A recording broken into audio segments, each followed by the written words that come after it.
Karena laporan ini sudah berjalan, pasti tentunya dia akan dipanggil dan didengar keterangannya ketika dia membicarakan apa artinya kan bahwa suku Makassar dengan suku Bugis.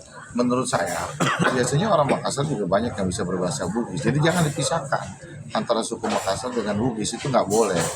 Masalahnya pernyataan suku itu sudah selesai, jadi nggak boleh lah, dia sebagai warga negara dia harus penuhi panggilannya itu. Nah kemudian ketika dia mengatakan partai dengan apa, lalu dia bilang Tai itu adalah bahasa bagus, Tai itu adalah hebat atau apalah menurut pengertiannya.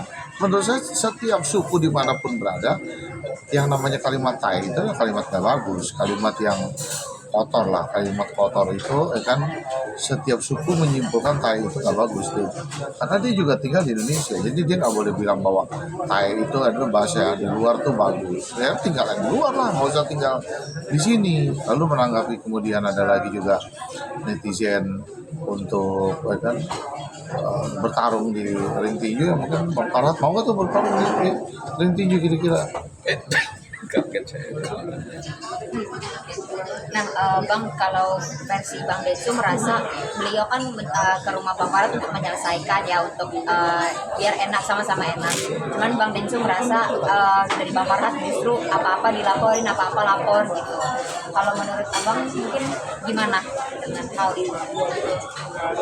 Ya kalau dia niatnya baik ya kan, kan dia maknai dulu ya, artinya gini, dia maknai dulu kalimat Bang Farhat mengatakan kalau lu keras ya kan, kalau lu nyerang gua hajar lu. Nah dia merasa, berarti kan dia datang, dia sudah merasa dirinya menyerang, ya kan, dirinya menyerang Bang Farhat dong berarti. Kan kalau ada kalimatnya, kalau lu nyerang gua, lu kasar, gua datang. Nah berarti dia sudah merasa kalau dirinya menyerang Bang Farhat dong, berarti artinya ketika dia datang. Kalau saya yakin kan nggak mungkin Bang Farhat ajar dia, kalimat ajar itu kan banyak. Dia kan pengacara, dia juga artinya orang hukum, ngerti dampak-dampaknya hukum itu seperti apa. Terus minta dihajar, terus memaksa untuk bertemu, memaksa untuk buka apa tuh namanya pagarnya, buka gemboknya. Ini kan mengkhawatirkan. Kalau gitu nanti kita para pengacara kita tutup gembok aja dah mulai hari ini lah. Ya kan ngeri nanti ada orang datang minta dihajar, kan bahaya buat kita. Ya terus ngapain bawa-bawa media? Bawa-bawa media diliput orang mau berantem kok bawa-bawa media. Niatnya dulu. Ya kan niatnya tuh seperti apa? Kalau dia bilang dia mau baik-baik, ya kan WA aja, terus ketemu aja di luar, nggak usah pakai dia kan bawa media terus buka pintu buka ini apa dulu ya. Kalau Bang Farhat sendiri seperti apa tanggapannya? Iya, Bang Farhat. Baiklah, saya luruskan ya. Awalnya saya dengan Denny itu baik-baik saja. Kenapa saya berada di kasus ini? Saya hanya melihat Agus ini terzolimin, terfitnah dan terbuli, dan itu sudah sepakat. Kemudian ketika dengar Denny menghubungi Wawa mau damai, ya saya kontak Denny. Dan dari dokumentasi pembicaraan saya, enggak ada kami ribut. Bahkan Denny itu mengatakan dia malah curiga sama Novi, curiga dia. Dan kita lihat aja gitu. Ada satu kalimat yang Denny katakan, makanya dia posting ketika ditanya waktu donasi itu berapa lama, 3 hari, sisanya buat itu.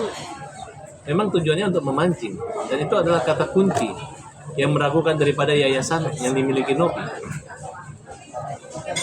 Jadi saya bilang sama Denny bahwa celakalah saya jika tidak memiliki niat baik dalam perkara ini, dan celaka pula orang yang tidak punya niat baik untuk perkara ini. Itu jelas-jelas sudah satu protap yang saya alami. Nah, kemudian awalnya saya dengan Krisna berdua untuk membela Agus. Nah, tiba-tiba Denny di Korea menanggapi komentar saya dengan kalimat kasar, tae. Nah, kemudian dia ingin saya menafsirkan tidak bodoh. bahwa tai itu bukan kotoran. Nah, di situ kan saya tersinggung. Makanya ketika wartawan tanya lagi, dia ini siap duel, di ring segala macam. Saya bilang, kalau misalnya dia berani menghina atau mempermalukan saya, menyerang saya hajar. Tiba-tiba dia mau ke rumah. Disitulah mulai dengan kalimat siri. Saya sebagai laki-laki ketika dia minta alamat saya, kalau saya kan nggak mau nanti kalau dia takut-takutin. Saya nggak tahu dia di live itu di perjalanannya. Jadi saya berpikir positif. Saya nggak tahu apa kejadian belakangan setelah dia keluar dari rumah saya. Baru saya tahu dia menggedor pintu. Dia Farhat atau saya keluar. Ini siri segala macam. Ya karena saya tuan rumah, ada orang datang bukannya megang leher saya tapi minta tolong pukul saya. Nah di situ saya berpikir, apaan sih masa mukul? Tapi begitu keluar, yang terjadi adalah image saya takut dan cute gitu. Kemudian besoknya muncullah berita-berita yang dimana dia menyuruh supaya saya dimundurkan daripada Agus. Kemudian dia bersanding dengan Nopi dan Icang, kayak mempermainkan kita. Ya tiba-tiba dia disitulah muncul namanya Serina Pace, cabut pedangmu, cabut pedangku. Nah saya ingatin.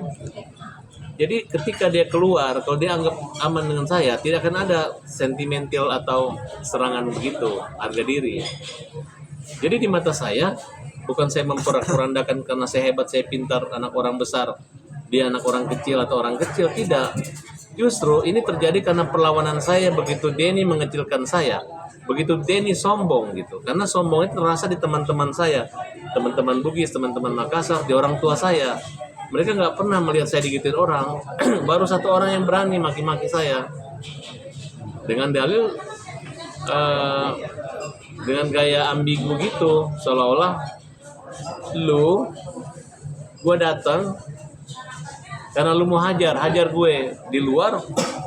Nih laki-laki, Denny suami istri memprovokasi. Jadi mengajak fisik itu ada semua dokumentasinya.